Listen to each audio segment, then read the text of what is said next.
Suzan. Ayan. Lagay muna natin sa plato. Anong ulo? Anong ulo? Ang cute niya, oh. Colomba is dab. Ano? Dabba? Ano yung ibon? Basta yun na yun, oh. Diba? Bird.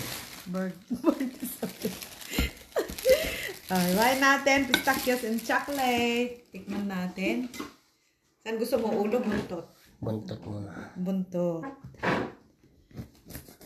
Limutan na naman. Pati papel. Lampot. Bagong gawa. Ayan. Jaran. O, diba? Yan yung kanyang filling. Pistachio. Yung chocolate naman yung sa ibabaw. Siyempre, tikman natin yan.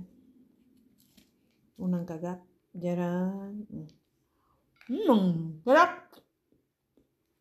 Kain na. Bye-bye. God Bye-bye. bless. Thank you for watching.